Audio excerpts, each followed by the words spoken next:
The flight was supposed to be quiet and simple. It was a late evening departure, the kind where most passengers plan to sleep after takeoff.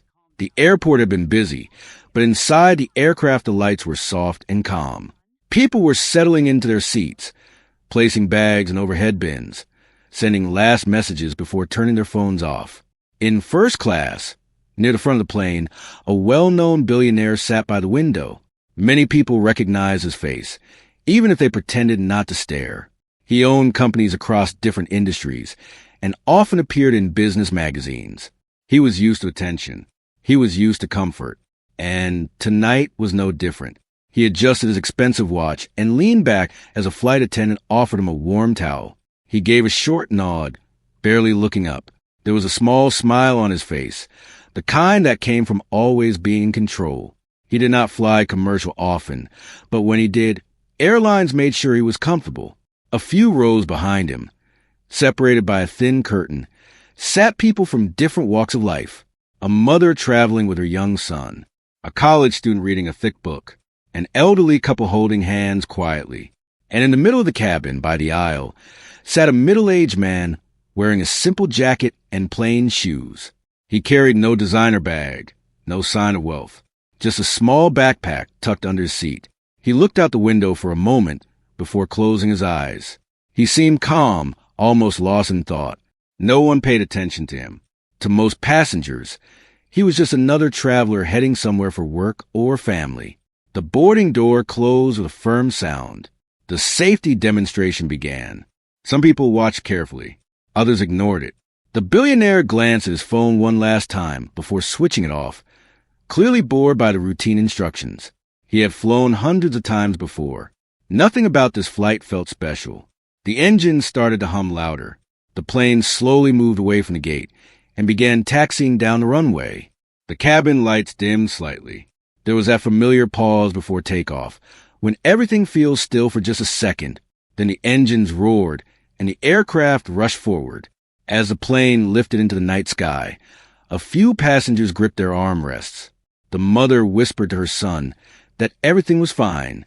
The elderly couple exchanged small smiles. The middle-aged man in the aisle seat opened his eyes and looked straight ahead, calm and steady. Up front, the billionaire barely reacted. He had flown in private jets where takeoffs were smoother and faster. Commercial flights felt ordinary to him, predictable. After about 20 minutes, the seatbelt sign turned off. The cabin relaxed. Some passengers reclined their seats. Others called for drinks.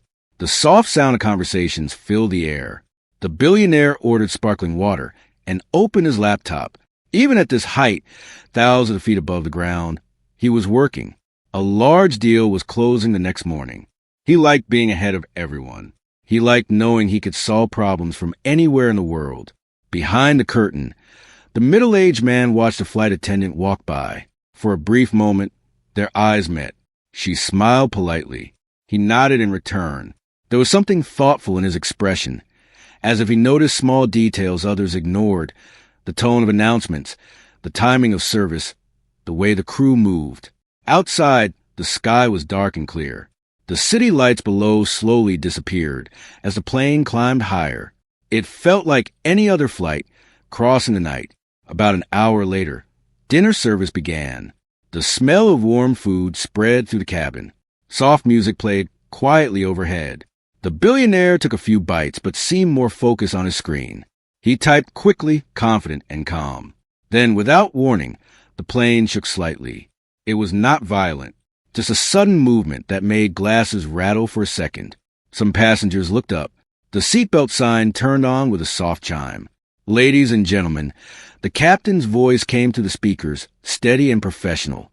We are experiencing a small patch of turbulence. Please return to your seats and fasten your seatbelts. The billionaire did not even look concerned.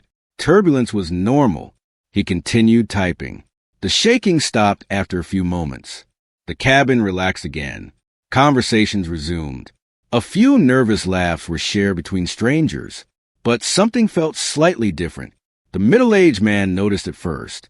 The sound of the engines changed, just a little. It was subtle, something most people would never catch. He tilted his head, slightly listening. His eyes moved toward the front of the plane. A few minutes passed. Then the plane dropped suddenly. It was only for a second, but it felt longer. Gasps filled the cabin. A glass fell and shattered near the aisle. Someone cried out. The mother grabbed her son tightly. The billionaire's laptop slid slightly on his tray table. His confident expression changed. Just a bit. Not fear yet, but surprise. The aircraft steadied again, but this time the silence afterward fell heavier. Everyone waited for the captain's voice to return. Seconds stretched. Finally, the speaker clicked on. "This is your captain." The voice cut off. There was a strange crackling sound, then silence. Passengers looked at one another. A few people laughed nervously, assuming it was a technical issue with the microphone. Up front, the billionaire slowly closed his laptop. He looked toward the cockpit door. His small smile was gone. The cabin crew moved quickly, but tried to appear calm. One flight attendant walked briskly toward the front. Another picked up the broken glass, with shaking hands. The plane continued flying straight, but something in the air had changed. It was no longer just a routine flight. It was the unknown. The middle-aged man unbuckled his seatbelt halfway, then stopped himself. He looked toward the cockpit again, watching the crew closely. His face was serious now. More seconds passed. Then, quietly, the intercom clicked again. But this time, no one spoke. Just silence. The billionaire felt a tightness in his chest he had not felt in years. In boardrooms, he controlled conversations. In business deals, he controlled outcomes. But here, thousands of feet in the air, control felt far away. He pressed the call button above his seat. A flight attendant approached, her smile forced. "Is everything all right?" he asked, trying to sound casual. "Yes, sir," she replied quickly. "Just a small technical issue. Nothing to worry about." But her eyes told a different story. Behind the curtain, whispers began spreading between rows. The mother asked the elderly couple if this was normal.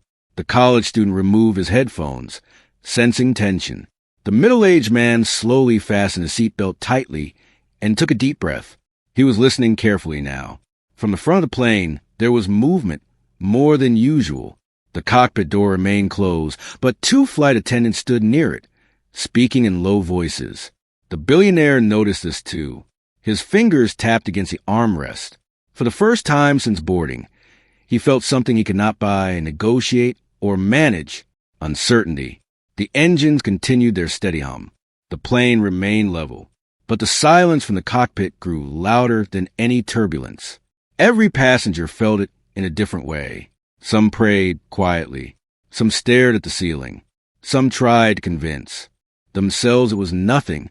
And in the middle of the cabin, the quiet man with the simple jacket kept his eyes fixed forward, his mind moving faster than anyone around him. The billionaire glanced back briefly, scanning faces he had never noticed before. For a strange moment, everyone looked equal. No titles, no wealth, no status, just people in the sky, waiting. And somewhere ahead, behind a locked cockpit door, something was not right. The silence did not last long, but it felt heavy enough to press on everyone's chest. The plane kept moving forward smoothly, yet no one relaxed. Eyes stayed fixed on the ceiling, the aisle, the front of the cabin. People were waiting for reassurance, for the familiar calm voice to return and explain everything. A flight attendant finally picked up the intercom. "Ladies and gentlemen," she said, her voice carefully controlled, "please remain seated with your seatbelts fastened. We are checking a small situation in the cockpit." The message was short, too short. Whispers spread faster now. A man 2 rows behind first class leaned toward his wife and asked what she thought was happening. She shook her head. The mother hugged her son closer. The child sensed fear and stayed unusually quiet. In first class, the billionaire sat upright, no longer relaxed. He looked around, noticing details he had ignored before.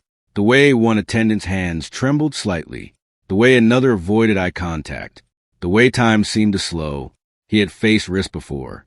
Market crashes, lawsuits, hostile takeovers. But this was different. There was no assistant to handle it, no meeting to control, no money to fix it. Behind the curtain, the middle-aged man felt his heartbeat settle into a steady rhythm. Fear did not disappear, but focus replaced it. He listened again to the engines, to the airflow, to the faint sounds coming from the front. Something was off. Not dangerous yet, but not normal. Another few minutes passed. Then the plane jolted again. This time it was sharper. Bags shifted in the overhead bins. Someone shouted. The seatbelt sign stayed on. The billionaire grabbed the armrests. His breath caught for a second. He looked straight ahead, jaw tight. Almost immediately, a flight attendant hurried down the aisle, speaking softly but urgently into a phone. She stopped near the cockpit door. Another attendant joined her. They exchanged a look that said more than words. The middle-aged man leaned forward slightly, straining to hear. He could not hear voices clearly, but he heard stress in the movements. Quick steps, a raised tone, then silence. At last, the intercom clicked again. "This is a flight crew," a different voice said. It was not the captain. It was a woman, trying hard to stay calm. "We are dealing with a medical situation in the cockpit. The aircraft is flying safely on autopilot. Please stay seated." Medical situation. Those two words echoed through the cabin. The billionaire swallowed. His mind jumped ahead, imagining possibilities he did not like. He turned toward the window, then back again, as if movement could help. Passengers reacted in different ways. Some nodded, trusting the system. Others looked terrified. A man across the aisle began quietly praying. The elderly couple held hands tighter. The middle-aged man closed his eyes briefly. Autopilot was good, but it was not enough forever. He knew that. Everyone who understood planes knew that. Minutes passed, then more minutes. The plane remained steady, but tension grew thicker with each second. The air felt warmer, heavier. Even the soft music had stopped. A flight attendant returned to the intercom, her voice slightly less steady than before. "Ladies and gentlemen," she said, "we need to ask a question. Is there anyone on board with flight training, aviation experience, or knowledge of aircraft systems?" The cabin froze. No one moved. The billionaire's eyes widened. He turned his head slowly, looking back through the cabin. His heart began to pound. He had expected help to come from the front, from professionals, not from passengers. People looked at one another. Some shook their heads quickly. Others stared at the floor, afraid to be noticed. The question hung in the air, unanswered. The middle-aged man felt every eye indirectly searching. He stayed still, staring forward. Memories surfaced without permission. Training rooms, long nights, the smell of fuel, a cockpit filled with light. He had not planned to step forward. He had not planned to remember any of this. The flight attendant waited, hope visible on her face. Seconds felt like minutes. The billionaire felt a strange helplessness rise in him. He had never depended on strangers like this before. His success had always come from control, preparation, and influence. None of that mattered now. Finally, someone stood. It was not the middle-aged man. A younger passenger raised his hand and said he had played flight simulators. The flight attendant thanked him politely, but her eyes showed disappointment. This was not enough. She asked again, more urgently this time. "Please," she said, "if anyone has real experience, we need you now."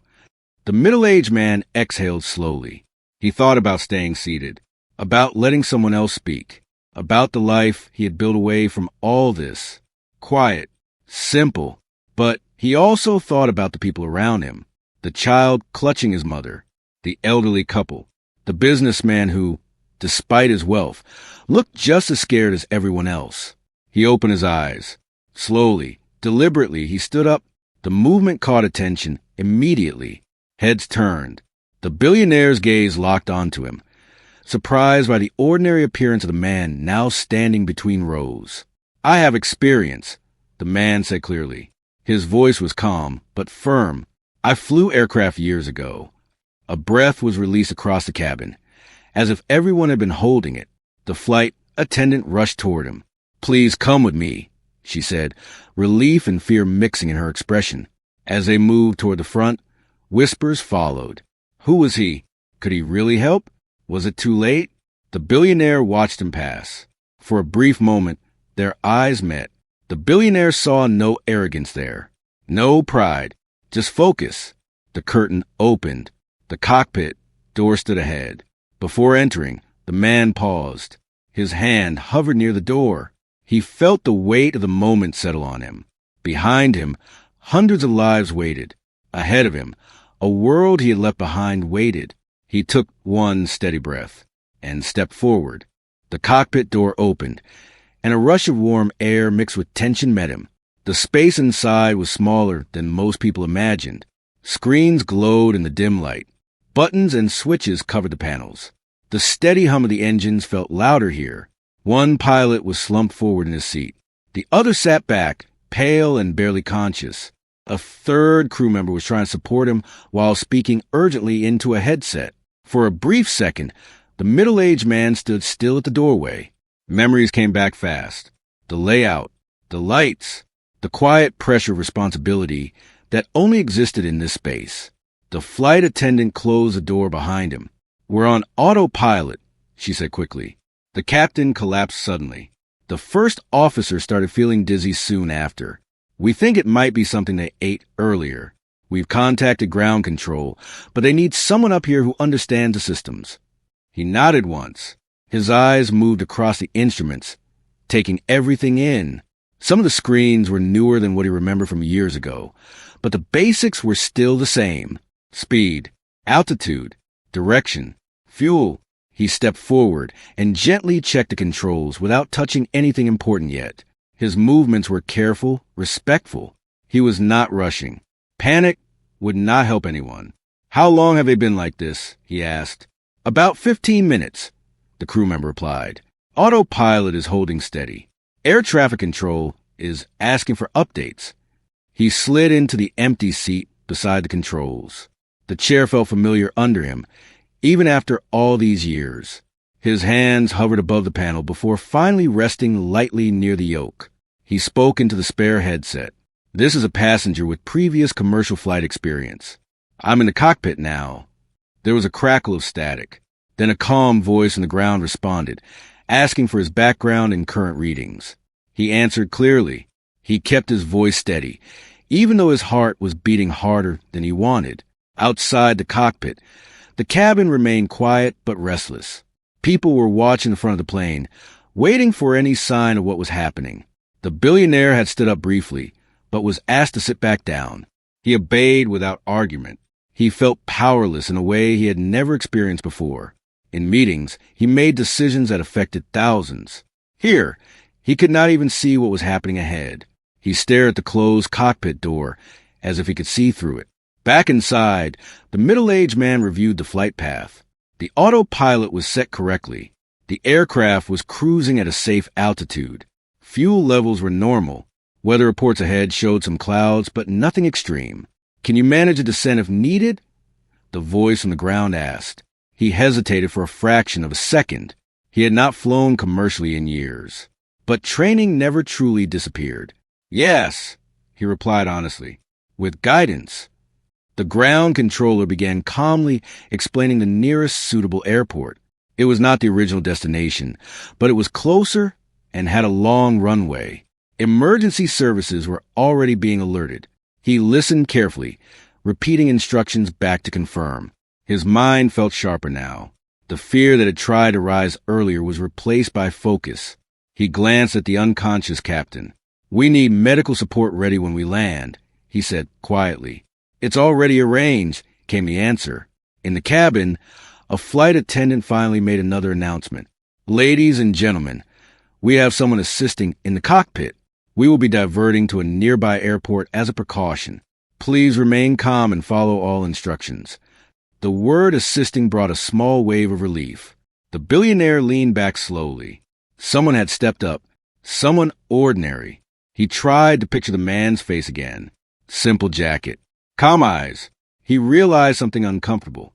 He had not even noticed that man during boarding. The plane remained steady as the middle-aged man began preparing for descent. He followed each instruction from the ground with care. Adjust speed slightly. Check fuel balance. Review approach path. His hands trembled once when he reached for a control. He stopped, took a breath, and steadied himself. He could not afford doubt right now. The aircraft responded smoothly. Altitude numbers began to change slowly as they prepared to lower. Cabin crew, prepare for landing, he heard himself say over the intercom. The words felt strange but natural at the same time. In the cabin, people straightened in their seats. Seat belts were tightened. Bags were secured. The mother whispered reassurance to her son again, though her own voice shook slightly. The billionaire clasped his hands together. He was no longer thinking about business deals or stock markets. He was thinking about the simple act of landing safely. Inside the cockpit, the middle-aged man could see the distant lights of the diversion airport ahead. The runway was still far but visible. Wind conditions are mild, the ground controller informed him. You're lined up well. He swallowed. Years ago, landing had been routine. Now, it carried the weight of hundreds of lives and the return to a role he thought he had left forever. Lowering flaps, he said quietly, following the checklist step by step. The aircraft responded. The sound of air shifting changed slightly. Passengers felt the difference but stayed silent. The billionaire closed his eyes for a moment. He was not praying loudly. He was simply hoping, like everyone else. Back in the cockpit, the runway lights grew larger. Maintain current speed, the controller instructed. You're doing fine. He focused on alignment, on keeping the nose steady, on not letting old doubts creep in. For a second, a memory flashed in his mind. The reason he had left flying years ago. A loss, a mistake, a decision that changed everything. He pushed it aside gently. There would be time for memories later. Right now, there was only this moment. The ground rose slowly to meet them. Prepare for contact, the controller said calmly. He tightened his grip slightly. The wheels touched the runway with a firm but controlled impact. A loud cheer erupted from the cabin, even before the aircraft fully slowed. Applause filled the air. Some passengers cried openly. Others laughed in relief. The billionaire exhaled deeply, not realizing he had been holding his breath. Inside the cockpit, the middle-aged man guided the plane as it rolled down the runway. Emergency vehicles were visible along the sides, lights flashing but not alarming. He slowed the aircraft carefully until it came to a complete stop. Silence filled the cockpit for one long second. Then the reality of what had just happened settled in. He leaned back slightly, his hands finally relaxing. You did it, the crew member beside him whispered. He shook his head gently. We did it. Outside, the cabin was filled with gratitude and disbelief. The billionaire stared at the cockpit door, waiting to see the man who had carried them safely back to the ground. For the first time in a long while, his usual smirk was completely gone. In its place was something quieter. Respect. The plane stood still on the runway. Engines quiet now, as if they too needed a moment to breathe. Inside the cabin, applause slowly faded into soft voices and shaky laughter. People wiped their eyes, held hands, and looked at one another like strangers who had just survived something together. A flight attendant spoke over the intercom, her voice finally steady. Ladies and gentlemen, please remain seated. Emergency teams are assisting the pilots. We will be taxiing shortly. The mother kissed her son's forehead. The elderly couple rested their heads together. The college student sat back, stunned, staring at the seat in front of him. In first class, the billionaire remained seated, hands folded. His heart was still racing, but his thoughts were unusually quiet. For the first time in years, he felt small in a way that did not insult him. It humbled him. He had always believed control came from preparation and power. Tonight had taught him otherwise. The cockpit door opened. Two medical staff entered quickly, moving with calm purpose. They checked the captain and first officer, speaking in low voices. Stretchers were brought in. The middle-aged man stepped aside to give them room. As the pilots were carefully taken out, the crew thanked him again and again. He nodded politely but said little. His face showed relief, but also exhaustion. Adrenaline was fading now, leaving behind quiet weight.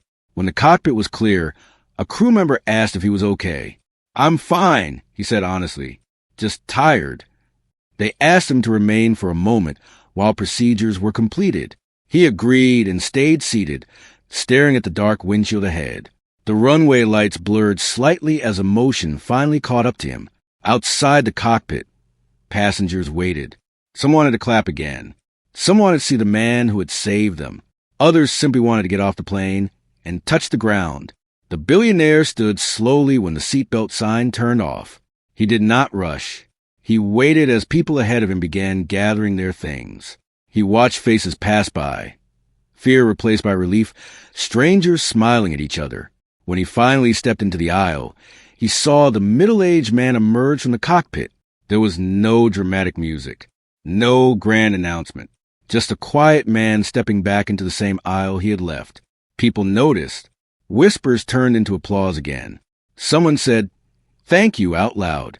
Another person reached out to touch his arm, tears in their eyes. He looked uncomfortable with the attention.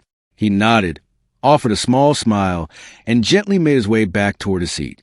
The billionaire watched him closely now. The simple jacket, the calm posture, no pride, no expectation. When they stood face to face, the billionaire spoke first. "You saved everyone on this plane," he said quietly. The man shook his head. "I just helped," he replied. "The crew and ground control did the rest." The billionaire paused. He was not used to being corrected.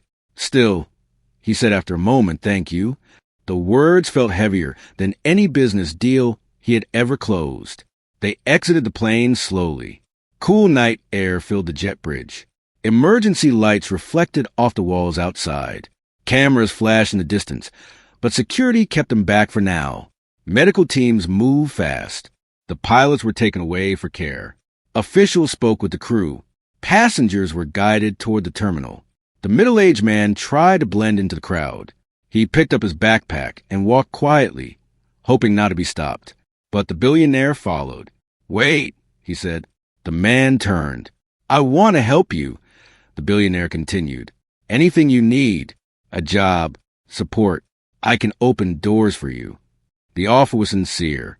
In his world, this was how gratitude worked. The man listened carefully, then shook his head. "I appreciate it," he said, "but I don't need anything." The billionaire frowned slightly. "Everyone needs something." "Not tonight," the man replied gently. "Tonight, people just needed someone to step up." There was no anger in his voice, no judgment, just truth. The billionaire felt something shift inside him. He had always believed value came from success and influence. This man had proven value could come from skill, courage, and timing. They stood there for a moment as people passed around them. "What will you do now?" the billionaire asked. "I'll go home," the man said.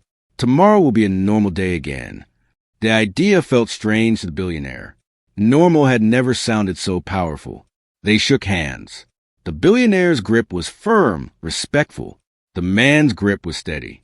Without another word, the middle-aged man turned and walked away, disappearing into the flow of passengers. The billionaire watched until he could no longer see him. Later that night, alone in a quiet room at the airport, the billionaire sat down and stared at his reflection in a dark window. His face looked older somehow, wiser. He thought about how close everything had come to ending, about how little his wealth had mattered, about the calm voice of a stranger who asked for nothing in return. Outside, planes continued to land and take off, just as they always had. Life moved on. But for the billionaire, something had changed. The smirk that once came so easily no longer fit. In its place was a quiet understanding. Real power did not come from being important. It came from being useful when it mattered most. The terminal was quieter than usual for that hour of night. Most passengers moved slowly, still processing what had happened. Some talked softly on their phones. Others sat on benches, staring at nothing, letting their hands stop shaking.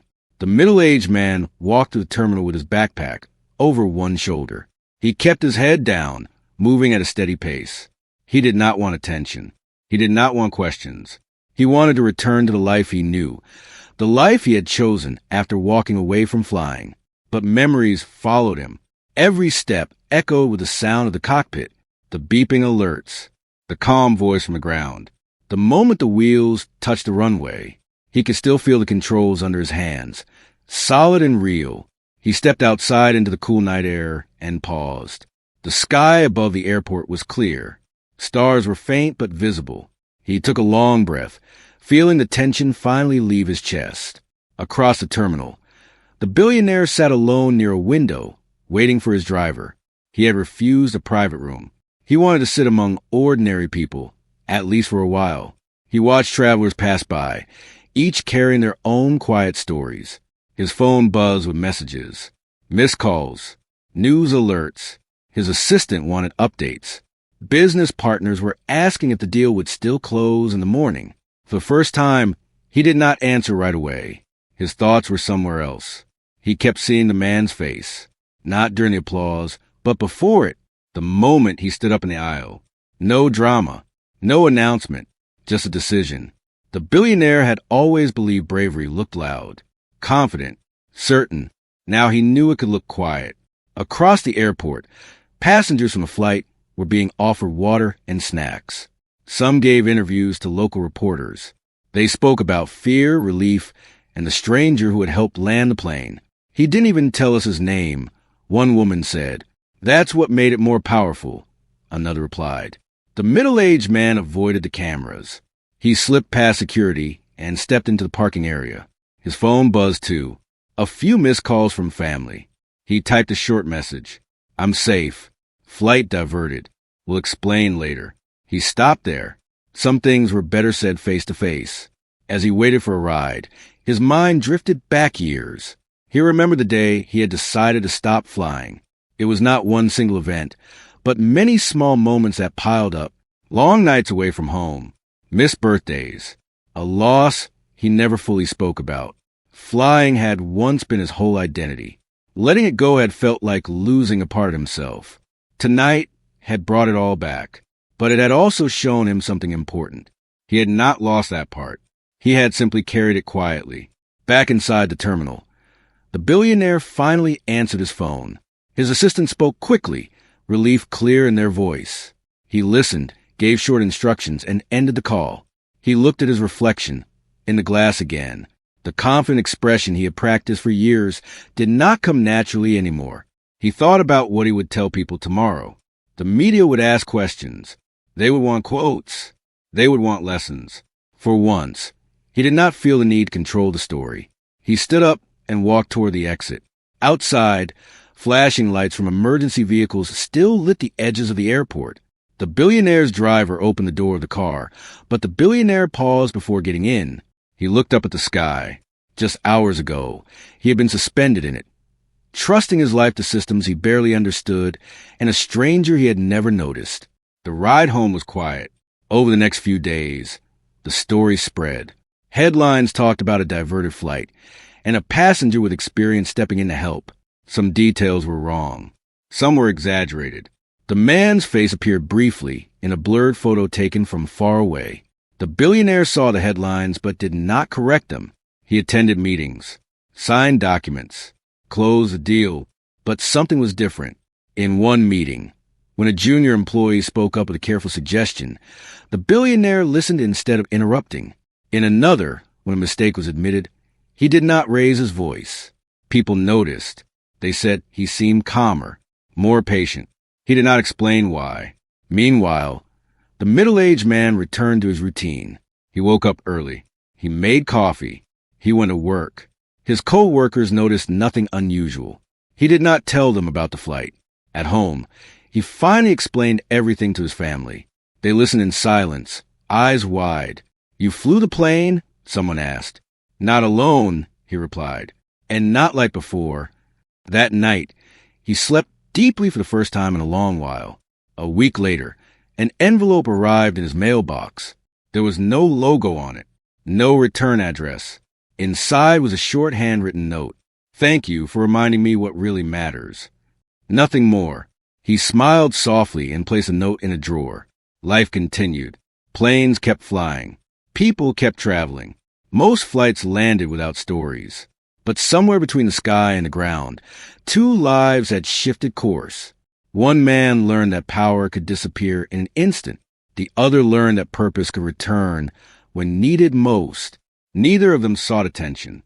Neither of them became a hero in their own eyes. They simply carried on, change in quiet ways. And high above the earth, where lights fade and control feels distant, the truth remained. Sometimes, the most important person on the plane is the one no one notices, until the moment everything depends on them.